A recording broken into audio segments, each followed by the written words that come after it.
YUNKJunk!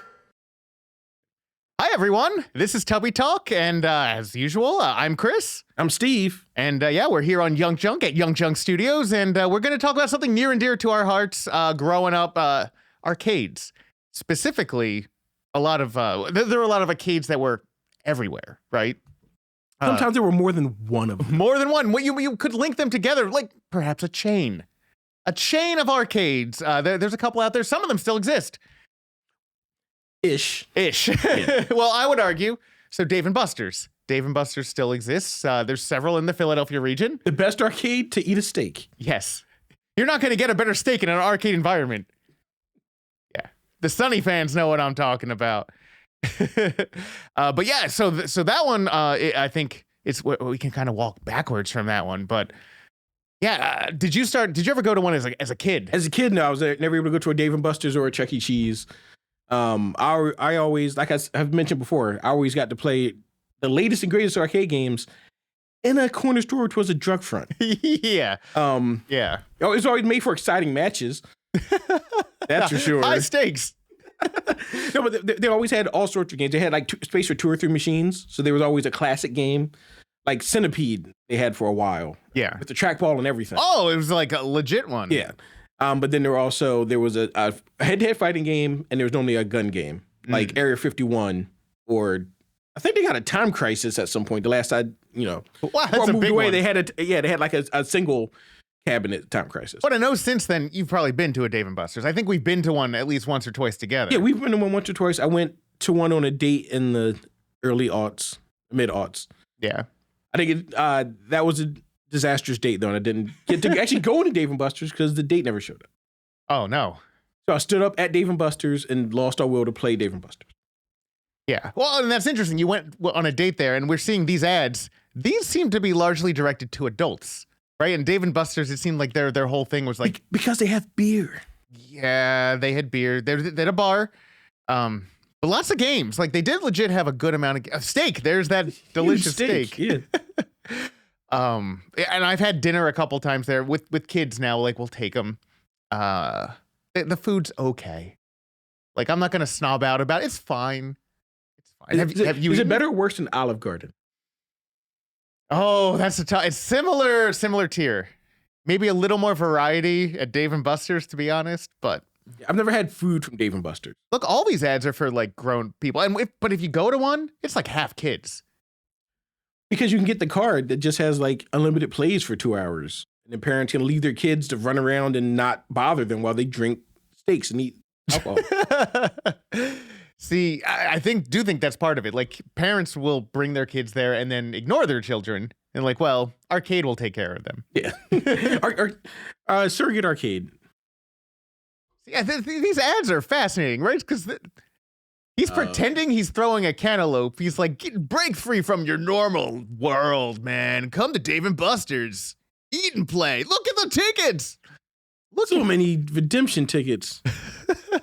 He's a quarter of the way to a stick of gum with all those tickets. Yeah. Redemption, so it's interesting. It's still gauged towards like adults, but redemption was a big part of Dave. Still is a big part of Dave & Buster's. Do you think adults get stoked about redemption games? I don't really. I mean, you're talking to 2 people that don't like redemption games in general because you could use money on video games instead of tickets that you need too many to buy anything. Yeah. But I know a lot of people that get very excited over seeing the tickets come out the machine makes them excited. Knowing they have a roll of tickets they can possibly use makes them very excited. When you go to cash them in, that's when your excitement might wane because you're like, oh, I can get a stick of gum or like a little capsule toy. A Tootsie Roll? You'll get for 1,000 tickets. Like they're horribly inflated. Yeah. And meanwhile, there's a bicycle back there that you'll never get. Oh, yeah, there's a bicycle. There's a TV. There's like a PlayStation, whatever at the time. Yeah. Yeah, so I think people get excited about them. Same reason they get excited about slot machines is, you get all the bells and whistles, but also the idea of getting a tangible thing from it as opposed to an experience, which is what you get from an arcade game. Yeah. But no adult in their right mind is going to actually sit there and get enough to get one of the big prizes, right? No, because they're too busy eating steaks and drinking alcohol. Yeah. But more seriously, yeah, normally if you're going to Dave & Buster's, especially as an adult, you're either foisting your kids off onto the arcade nanny, or you're there to hang out and have fun with some friends and just kick back. Yeah. Redemption machines are work. It's a job you pay for the privilege of getting company script. Yeah. And I don't know if we've gone off on this before on this show, but just the idea of arcade redemption games in general. Redemption games are a cancer on the arcade world, right? First of all, they take up the physical cancer because they so take up much space where you can't put more video games. And right. Yeah, so they're all, a lot of them are like physical things where they'll be very, very basic video games that are bad. Like they're so it's not even necessarily about good or bad. They're shallow. You put a coin or a token or a penny in a machine, and you watch it plinko down a board and lands on a bunch of other pennies. Maybe 1 in 100 pennies will push one penny off. Yeah, you're talking about the shoving one. Yeah, that's the most egregious one to me. That one's yeah. Especially when you have to put a penny in and it's not even a token. You're putting in actual money and it's just going in for no reason. Yeah, and you're not going to see it back. And the thing is, all you want to do is body check that whole thing and try to make them fall. But they made them body check proof. Yeah. They knew it. They knew what we want to do. But yeah, the only redemption machines I've ever had any respect for are the claw machines. Because rigged or not, it's 1-to-1. You pick up the thing, you get the thing. Yeah. The trick is when they make it so you can't get the thing because they're cheating. Yeah. But see, and I'm cool with skee ball. I think that's a classic. Like skee ball's fun. I would play skee ball without the tickets. I consider skee ball an arcade game though, because the game if you didn't get tickets, it's still a game of skill. Yes. And it's a game of score. So you get a score, you can showcase your skill, you can get better, you can learn to skee ball better. Yeah. The tickets are kind of like an afterthought for that. Right.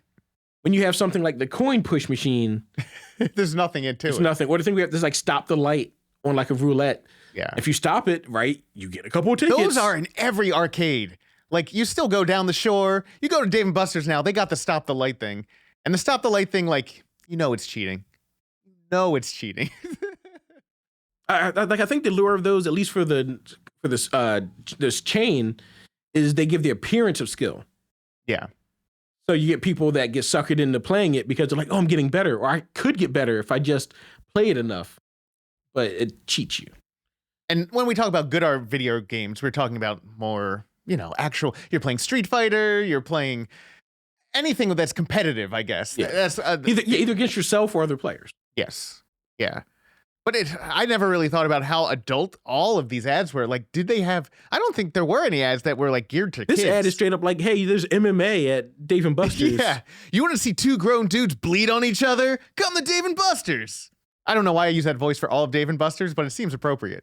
This has to be what Buster sounds like. I'm Buster. I killed Dave years ago. He sounds just like, I'm Buster. I run a restaurant where people can play video games.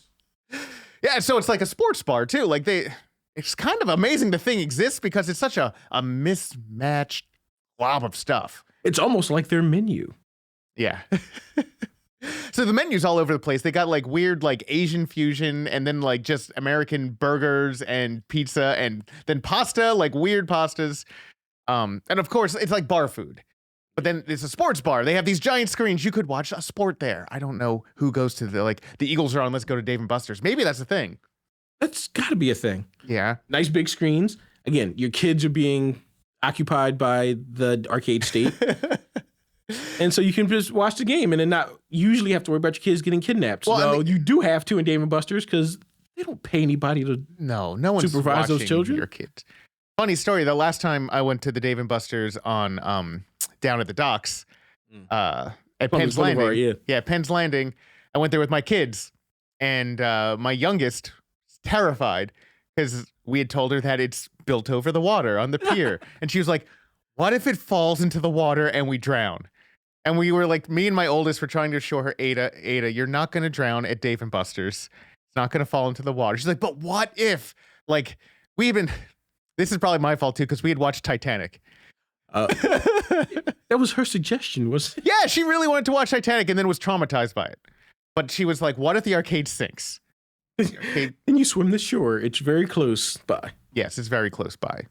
Nothing's alive in that. You're going to be fine. There's just some unboiled denim down there. Yeah. But Wait, this is a Star Trek. A Star Trek Beam themed somebody Dave and into. Buster's. Oh, it's a VR game. Dark Remnant. Why we didn't know about this? That actually looks like it could be fun.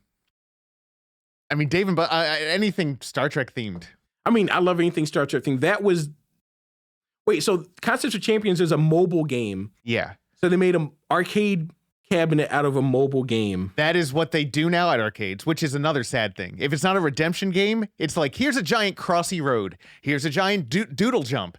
Now that I think about it, that might not be the worst idea.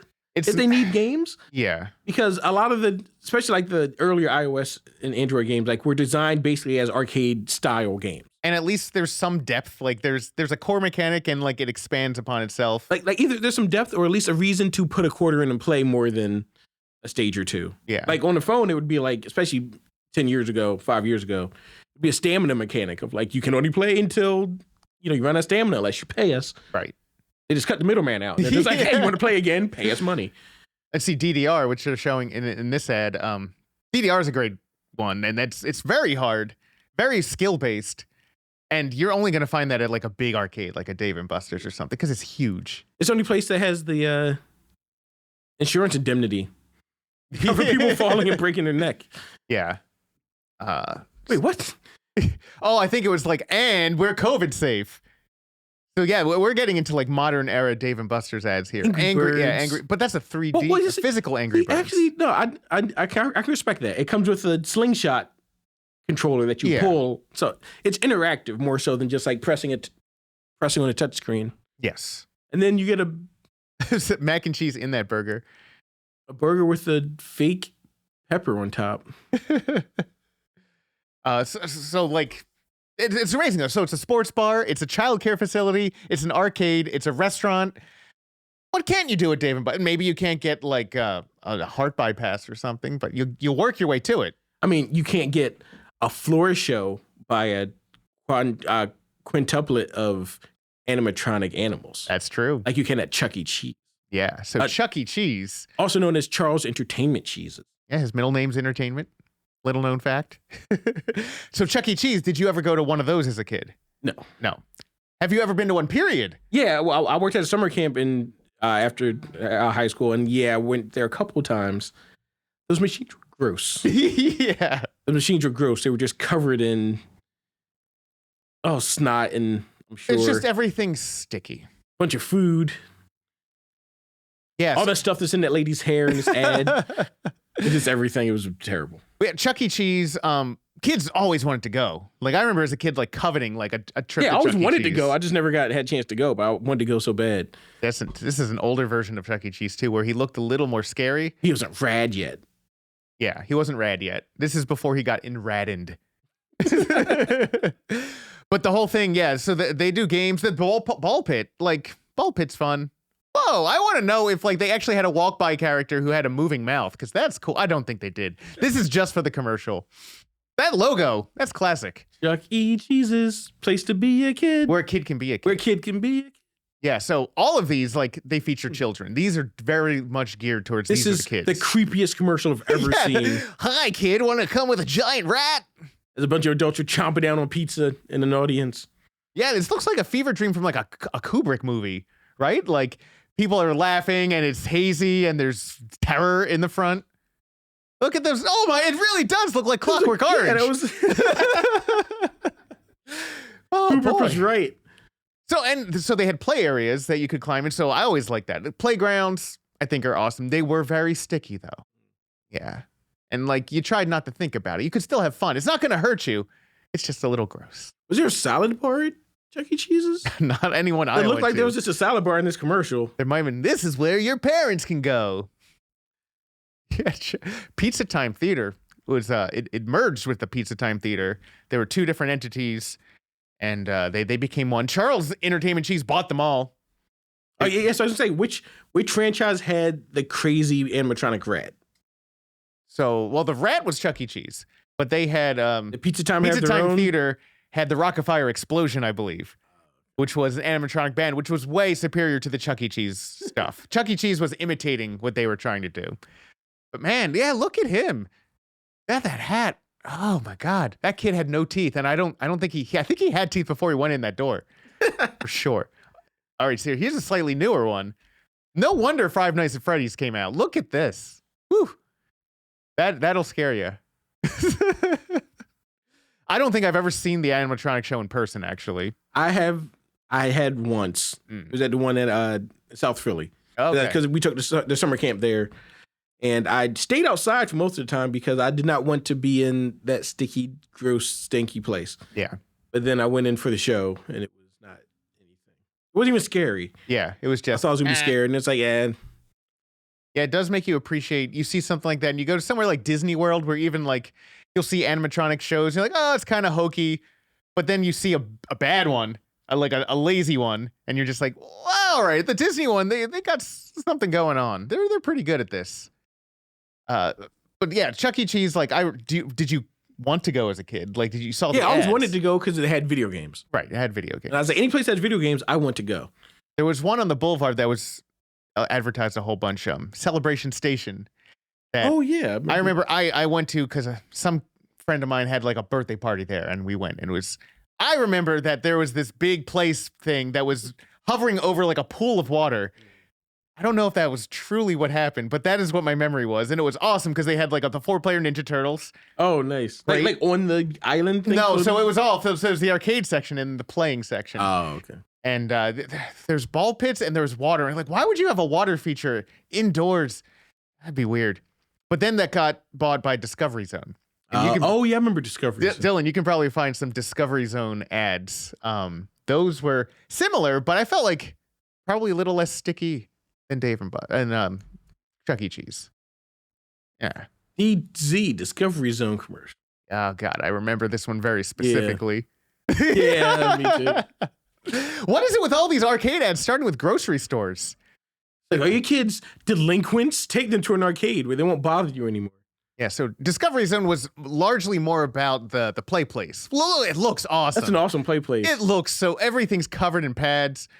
Like, I would want to live in one of those You places. wish your kids had a place like that to go to now. Yes. Oh, and you slide down into the ball pit from a slide. I'm sure lots of kids got really injured, and that's what makes it fun. The tagline for the ad was "Fun-believable fitness for kids," or for this ad, okay, "Fun-believable fitness." Yeah, I mean that kid looks fit. Look at them. They're happy. Oh, there you can swing. Oh, they're swinging. Yeah, the nets are always the worst. Get tangled up in those things. Discovery Zone did have an arcade section, but they really don't highlight it. They're like, this is where you. I guess they're trying to play up the exercise angle. Like, your kid's a lump. Come over here. This was during the 90s when there was a presidential fitness cabinet position or something. Yeah. Oh, Vernon Park. There. That's the Chicago area. Yeah. Definitely had some around here. Yeah. There was like one or two like that on the boulevard. I remember specifically because we would pass one and then go to the other. I always wanted to go more. Like, every time I was on the boulevard a lot because like I would drive from there to my grandparents' house and we'd pass it. And I was like, I want to go there. We got arcade games. Yeah.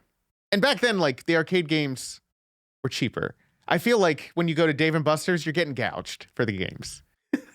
You get the power card. I was like, do they not have the unlimited like time period play anymore? Like, you just no, not that I'm aware of. Or am I even confusing it with the better place? Yeah. I can't remember the name. GameWorks, thank you. Yeah, Sega GameWorks. Sega GameWorks. Look up an ad for that, Dylan, if you would. GameWorks. It was like if you took a Discovery Zone and took out all that weird fitness crap. Yes. And you made it a Sega themed or Sega invested play place for video gaming big kids. Wow, last young adults. Yeah, like, let's see. Yeah, this launch party. So yeah, this was sponsored by Sega itself. I feel like it was catering directly to our demographic as teenagers and young adults, right? Senior computer. They had a computer artist at GameWorks. I don't know why. He was there. Look at him. He's got long hair. He's legit. the senior one. Yeah. But man, so GameWorks was kind of definitely pivoted towards teenagers. Like VR. Yeah, just for older kids, for adults. It had a lot of VR experiences, a lot of like interactive cabinets for the games. We in Philly had a GameWorks, it was like GameWorks Express or something like that. Yeah, GameWorks Mini Express, I think is what it was called. Yeah, but there was one in Washington that was like a multi-level, like huge building with multi-levels of like equipment. Yeah, lots of VR games. We had one for Tekken, I think it was. Yeah, Tekken branded game where you would punch and kick and it would translate it onto the screen. And it never worked great. Never worked very well. It was always broken. But they had a great selection of like normal games, coin-op games. Yeah, we would go to the one on Columbus Boulevard after school and during college. Like we would come back. We'd go down and hang out. Yeah, and on Tuesday nights they had free play. It was $10 Tuesday. Not free play. Yeah, you pay $10, you can play all night until they close. $10, all you can play. It was like heaven. Like we were, late teens, and it was perfect. Like, and the best part about it was, especially because of the time period it was in that we were going, we would go play all the old school video games, maybe play some Jurassic Park or House of the Dead 2 light gun games. Yeah. Everybody else was a South Philly kid that was playing Dance Dance Revolution. Yeah. So we always had our pickup machines because everybody else was playing or watching other people play DDR. Yeah. But they had it was pretty big. They had a good selection of games. I remember also they had the best air hockey table in the world. It had multi-puck. Yeah, 3-puck play. It's what we called it. I don't know what it was actually called, but it would automatically dispense pucks down, and it was 2-on-2. Yeah. But we always play 1-on-1 with two paddles each. Two paddles, double fist the paddles, 3 pucks come out. That was some of the best arcade experiences of my life. Yeah. I mean, part of it's the time, right? That's the time. These are the times you remember. But I think GameWorks had a big part of that. Like, it was cool. Speaking of redemption games, it would just highlight it in this ad. A lot of the redemption game prizes were like Sega consoles. Yeah. You could never earn enough tickets for. I don't think the place was open long enough, and it was open for a few years, for anybody to earn enough tickets to get a Dreamcast. See, they had like four or five Wave Runner machines. These are huge. They had like 8 Daytona. Yeah, they had like the 8-player Daytona, which is huge. Like, it took up so much room. This was great. I honestly miss GameWorks. I would love to capture some of that back again. Yeah, just that chaotic energy of, hey, you want to play games until you need to leave? Like, not when we run out of money, which was a classic arcade experience, but until we close. Yes. Pay us money, you stay till we close. Yeah. Go to games you want. Until your parents will let you stay out, basically. Yeah. Cool jump. So yeah, this was like a place that we would walk there. It was a long walk. It was a mile and a half. Mile and a half. From school to GameWorks. But it was kind of neat because it felt like there was a bit of a nightlife there. Like, people would come there in the evenings, and there were a couple of other restaurants, and it was next to the movie theater. Yeah. This is Riverview, which right now is completely abandoned. Oh, so it's still there and just doesn't have anything in it? It's still there. In fact, if you go there now to Riverview Plaza, you can still see the GameWorks building, and it still has like the emblem of GameWorks. You can on the floor. Like, it's there. It's just empty. Bad husk. But we'd love to bring some of that feeling back. And this is something like Steve and I have been talking about. Like, we would love sometime in the future to build like an arcade that has this sort of experience. Like, that's kind of a dream of ours that we've been building up to. And one day we can share with the next generations all the great stuff that an arcade brings you, minus all the cigarette smoke, because there won't be any smoking. No smoking. And but yeah, the cast of characters was great. Yeah. I still remember we went to a smaller chain. Apparently, it was a chain called Spaceport. Yes. There's one at 15th and Chestnut. Spaceport was our everyday arcade. Yeah. Yeah. That was our daily driver arcade. Yeah. And then there was another one. This is on Chestnut Street downtown. Yeah. Now it's a shoe store or something like that. Yeah. Like one of those resale shoe stores. Say that 3 times fast. Oh, that one actually, a Spaceport tour. That blue one up. Yeah, that one. That's it. Yeah. And then I think that is the one that might be the style that was in malls, because there was one in like the Oxford Valley Mall, I think it was, or in the Chamonix, around the same time that we didn't go to. Obviously we didn't patronize it that much because we lived in the city. Yeah, we would go where we would walk. Yeah, like that Spaceport was a staple of malls everywhere. See, I had no idea it was a chain, but that they had at our Philadelphia one that same decor, like the ports on the ceiling, which kind of makes it feel more like I would argue a submarine than anything else. Yeah. But it's a spaceport. Or under a bridge. Yeah. Yeah, because like there's like some movie that came out a couple years ago that was like, or maybe it was Stranger Things. They put like there's like a spaceport in like one of the malls in one of those. Oh. Like 80 set branded shows. as such in that? Yeah. Nice. Because somebody shared a picture with me a couple years ago, and I was like, No, it's a Zack Snyder movie, actually. One of his movies. Maybe Dawn of the Dead has one. But yeah, I remember seeing it. I was like, wow, Spaceport, that's the place we used to go to, but not that one. So somebody apparently made a 3D version of it to walk through. This is pretty similar to the Philly one. Now, we didn't have necessarily all the middle theming, but I feel like it had the tubes on the wall. We definitely had the tubes, like the torpedo tube looking things. Yeah. So it was basically a bog standard arcade. No redemption. Is that a Willow video game? Yeah, Willow video game. A Data East? Wow. But so there was no redemption games at all. This was all just quarter munchers. Even if there were, they barely give you quarters. Yeah. They weren't going to give you anything for tickets.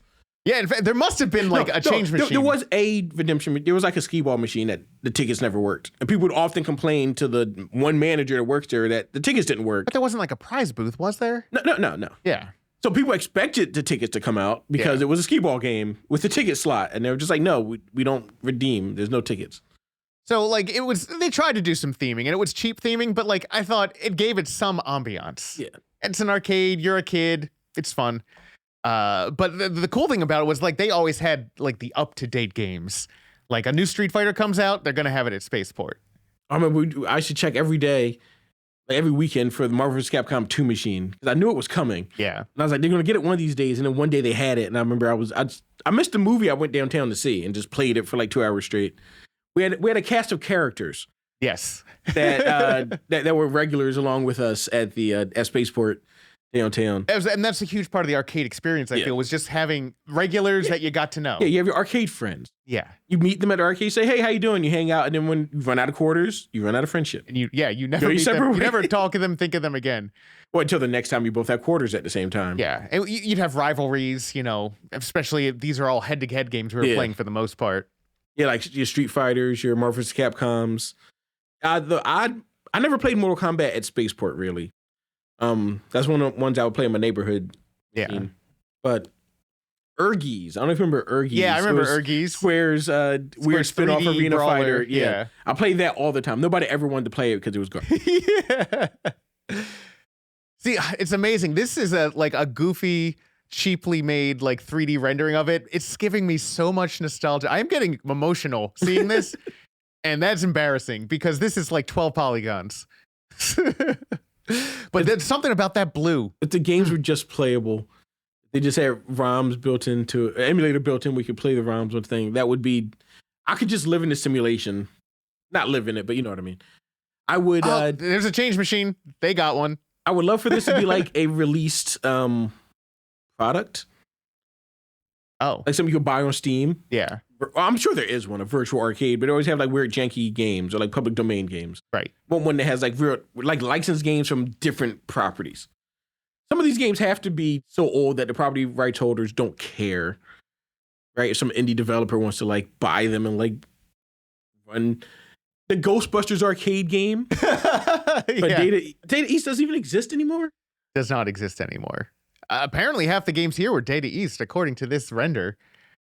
But so these, I feel like if I was to replicate an arcade at myself, there's so many ways you can go. And Spaceport was definitely it was quarters, right? You went up, you gave the quarters, you popped them in, which is very different from something like GameWorks used tokens too, didn't it? How would we do? What's the best? Do you want to do tokens or do you want to do pay and then everything's free play?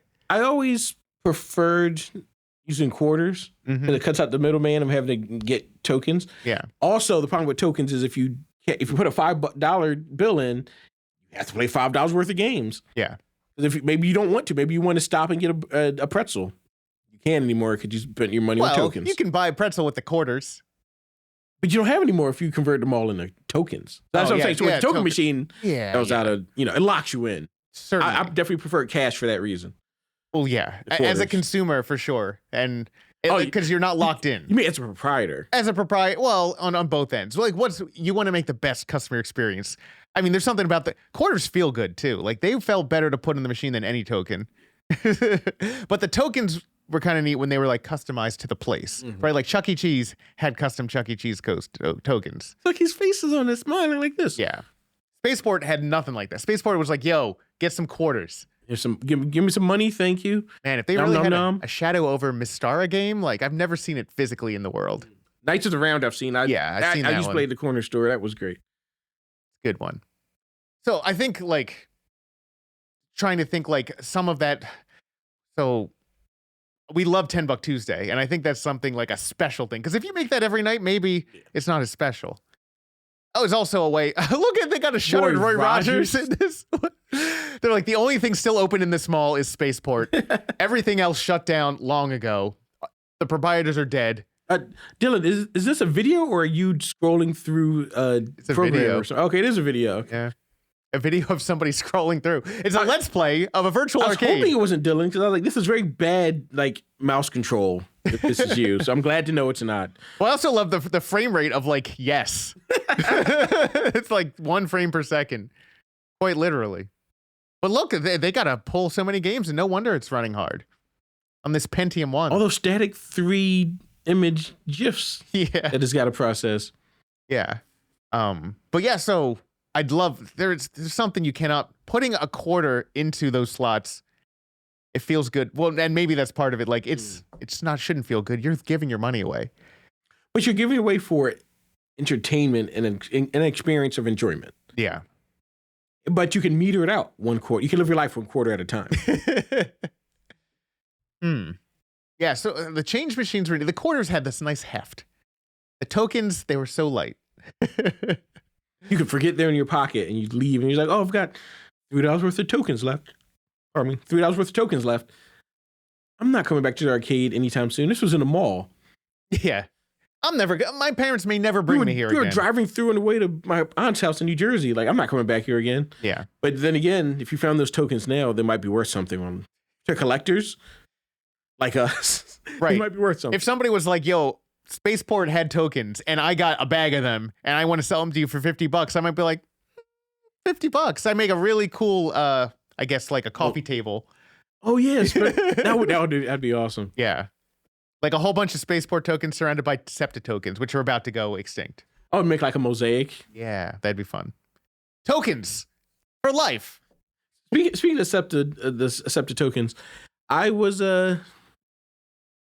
more than once put a Septa token in the arcade machine thinking it was a quarter. Oh, And then wondered why I didn't play it. Conversely, I also found lots of Septa tokens that other people did the same with. Like you found them in the tray? Yeah. And I'm not ashamed to admit, one time I did use all of my money at the arcade, including my car fare home on the bus. And then fished around for machines that had Septa tokens in them. Did you fish your wish? And I found one and got home. You had a lucky day. That was a very lucky day. Yeah. Because you already feel like a golden god if you put your finger in there's a quarter. You're like, yeah, exactly. I got the quarter. Like, oh, free play. And I was just like, yeah, I went to the other one down the street, which I don't think was a chain. Zounds, yeah. Not a chain. which was in the front half of a long, thin, what should have been a store. It was in the front half only. Yeah. So there was just darkness, a yawning pit in the background. It was so dark in that arcade. And then arcades were traditionally kind of dark, but this was like, and it's reeked of cigarettes. And the one employee was inside of a booth I guess it used to be a movie theater entrance. Yeah. He was in a booth in the front, locked away. It was like a cage. He was caged, or we were locked. He wasn't locked in the cage. We were locked outside he wasn't locked in the cage away from us. We were locked in the arcade away from him. Yeah. Yeah. And then they just sit there in the booth all day. And I guess he got the change for us. He must have. Yeah, Zounds was a token establishment. Yeah. So you get a couple tokens and you're You're playing the games. As you go farther back, the games get older till you see a Pac-Man machine. And then there's just, again, that yawning darkness. Yeah. I think there might have been a door to a bathroom back there. I would not go to the bathroom. I could not see back there, so I never went back there because I didn't want to get kidnapped. It was too dark. It was like going into Crystal Cave. They turn off the lights. They're like, this is true darkness. That's the back of Zounds. It's an arcade. It smells. But they had some good games. And more importantly, that's where I found the Septa token. I had to leave Spaceport, and I was so desperate. I was like, I'll check Zounds. They won't have it. Found one like the third machine. And you didn't have to walk miles home. Yeah, I didn't have to walk 2 miles home. I was like, yes. That's so you felt like a golden god. I mean, I definitely had walked to and from the arcade before home, but it was raining that day. Yeah. Wow. So we kind of went from like the most mainstream to the least mainstream. We went Spaceport's too mainstream. We're going to Zounds on Chestnut Street. None of y'all ever heard of that. When then Zounds moved to the other side of Broad Street on Chestnut, And it was another long, thin, dark building. Yeah. And I was like, are they? It's just thinking back now. I'm like, this must have been a child trafficking business or something, Like or kids drug smuggling. They disappear from the arcade and like Kid wanders to the back. Person in the cage can't see him. No. What happened to my kid? Came here. What happened to him? I don't know. I'm in a cage. They can't see anything. I can't get out. And I'm just thinking all the sinister things you get up to in that. That place. I mean, it felt illicit. A den of sin. That arcade. Yeah. It's like arcades used to be seen in like the 1910s and 20s. Right. They were the least classy place you could possibly think of. Like any child going near an arcade back then, you know, they had like pachinko machines and they had like proto pinball machines, but people didn't want their kids in there. No, they were associated closely with gambling back then. Yeah. And pinball was illegal in a lot of places. In some places it still is. Like there's legacy laws, like pinball's illegal. I believe YUNKJunk itself has a statute against arcades. Arcades? Yeah. Because arcades are back when this was put in. This is like the early 1900s. They were like, well, an arcade is a place you go to gamble and smoke cigarettes and basically get turned into donkeys in Pinocchio. Pleasure Island. Yeah, they didn't want no kids turn into donkeys in Philadelphia's watch. Not in YUNKJunk. Yeah, they all have to go back to the mill. You have to make grist for the mill or become grist for the mill. You're either making it or you're becoming it. But grist is happening. Either way, you're not doing it in the arcade. Yeah. That's for sure. I'm trying to think like if there was another. There's like one more chain. I'm trying to think off the top of my head. It's not coming. It's gonna come. Chain of. I feel like there was a machines. bunch that were like in malls because mall arcades were a whole thing. As we saw, like Spaceport like was a big one there. Yeah, I think I know what you. I feel like the branding is. Oh, the brand is very specific. I can't think of it either, though. Yeah, there were a couple I remember in San Francisco when I lived. I worked there for a year, and they had a big like Sony mall. Like the whole mall was Sony themed, which is weird. Actually, now I think about it, I remember back then they were still selling mini discs. They're like, check out our cool mini disc player. Spend money on it. Oh wow. Buy some memory sticks. Nobody wanted those, but there's an arcade, and it was like a Sony themed arcade. A megabyte, right? Yeah. Oh well, it was several megabytes, hundreds perhaps. For the memory stick back? Yeah, the memory stick. Like you could get like a 128 mega. It was expensive. Oh yeah, it was like $150. Yeah, we sold those at Best Buy. Those were way too much. Yeah, that's why Sony doesn't have memory sticks. They don't have mini discs anymore. They certainly don't have Betamax, but they do have Blu-ray. So they still make Blu-ray. They came out on top with their proprietary eventually, just in time for physical media to die. Arcade chain. Search for us from the Circuit Arcade Bar. Those are like barcade things. Oh well, Barcade is one actually. That's a modern one. We can talk about Barcade. That's a really good one. And that one's interesting because I feel like it's followed me. The first one I believe was in Brooklyn, and then they opened one in Jersey City. I lived in Brooklyn. Aladdin's Castle, I think, is one of the big chains that we didn't have over here. I remember hearing about that on like TV shows and movies. Yeah. That was like a big chain, like I think in the Midwest or maybe in the West Coast. I never been to that one. But yeah, I found a list of things. Jeepers. Laser. McDonald's Play Place. Sometimes they might have arcades. Yeah. So none of those jog your memory? Not really. I mean, Showtime Pizza is related to like, the animatronics. But Barcade, Brooklyn, Jersey City, Philly. I'm sure they have a couple more now. I just read recently that they were opening one or about to open one in Baltimore. Nice. That would probably be a good place for it. A Baltimore sort of feeling. All those places. But that kind of came up, and it was sort of like a hipster cool sort of place. Like they were like, all right, the bar is kind of grimy, but that's the aesthetic. Grimy bar, classic arcade games. And the thing is, they have all like really well maintained original hardware at the barcades. I know we went to a birthday of yours at Barcade. Yeah, I had my birthday there once, and they had all the 4-player arcade games. Simpsons, Ninja Turtles, Ninja Simpsons. Turtles. They had the 6-player X-Men, which is I was very nuts. excited to play, but only like 3 other stations worked. Yeah, which really sucked. And then there's beer. Obviously, it's a bar. Yeah, it's a bar. They have like bar food. It was pretty fun for what it was. It made me miss an arcade ungodly though. I was like, oh, this was just birthday party in an arcade. I've never had that experience. I would love that. Well, it's interesting. So this is an ad for a barcade, apparently. They have tokens. They have their own tokens. So yeah, that's an old Tetris machine. So old. But it seems like they must have someone on staff who maintains these machines and knows what they're doing, because like they're so old and they must have broken so many times. Especially with all the drunk people slamming on them or spilling beer on them. Yeah. Oh, so it's supposed to be him as an adult now?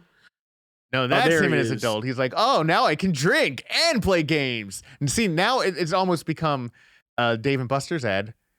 Actually, it kind of is a lot like a Dave & Buster's ad. But they do focus on the games a lot. I didn't know they had food like that. Giant pretzel. I got to go to Barcade. I have noticed the bigger the pretzel is, the worse it tastes. Just as a tangent. Inverse tastiness ratio. Inverse pretzel law, yes. Yeah.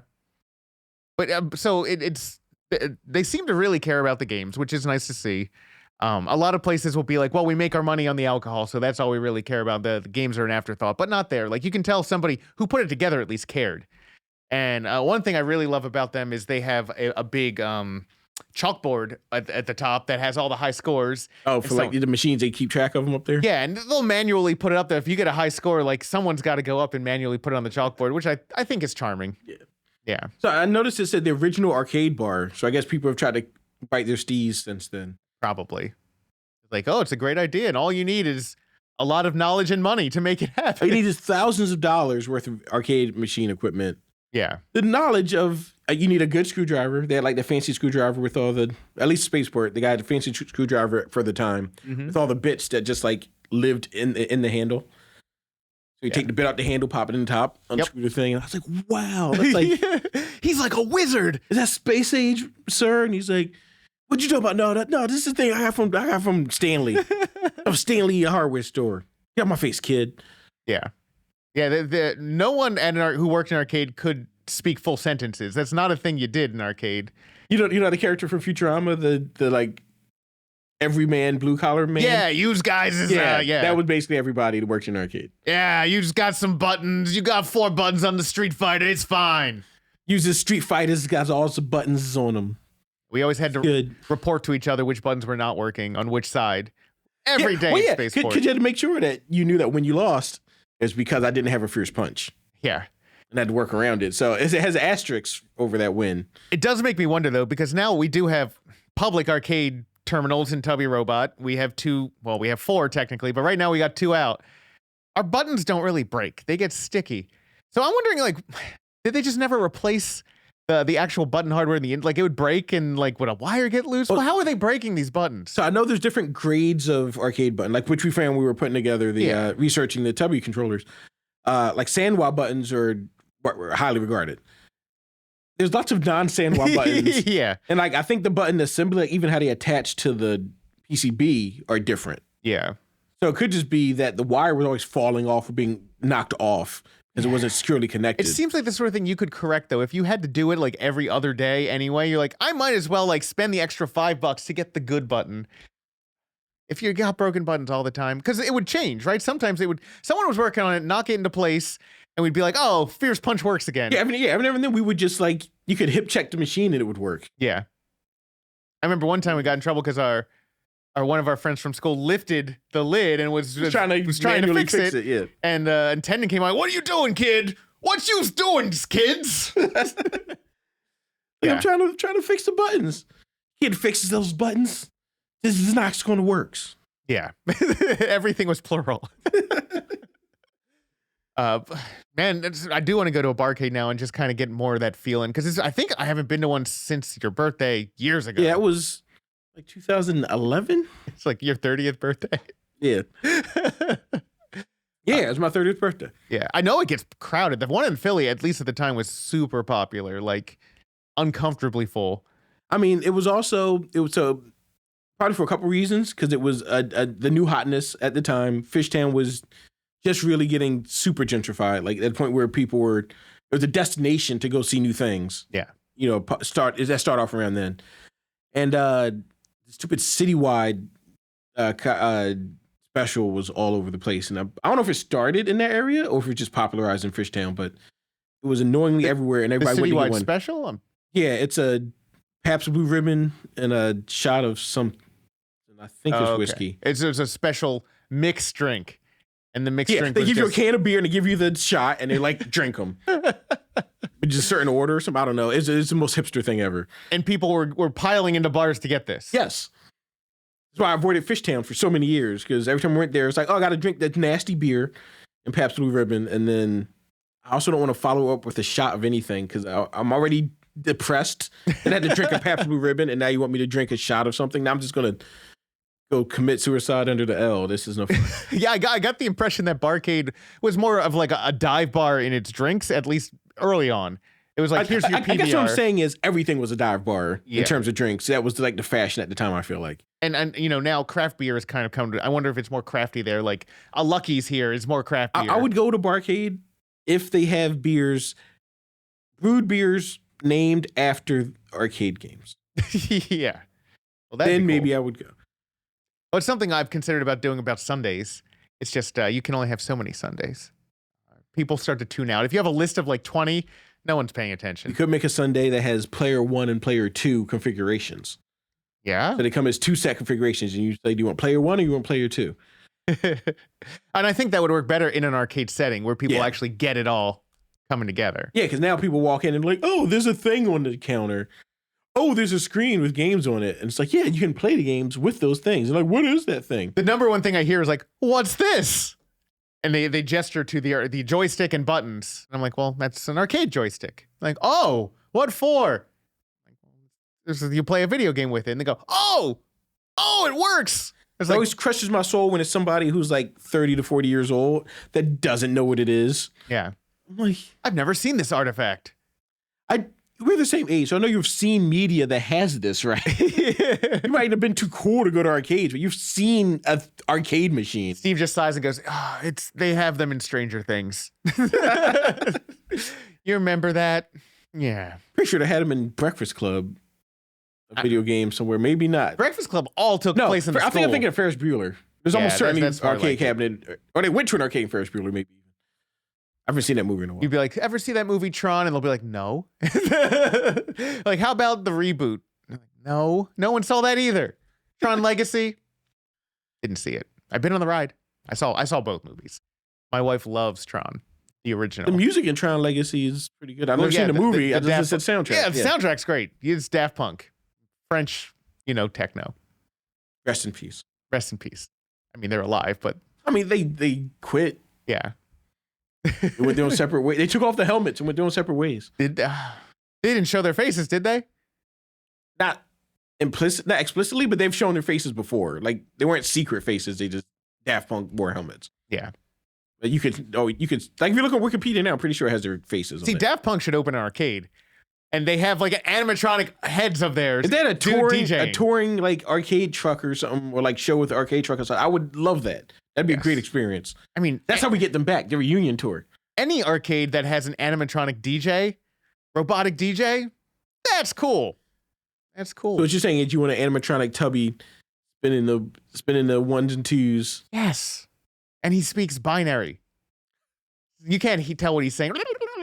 It's ones and zeros. Well, I guess it would be more like static, like a modem. I'm trying to think of a tagline, just like a radio style, like, come listen to DJ Tubby Robot on the ones and twos, spit the zeros and ones.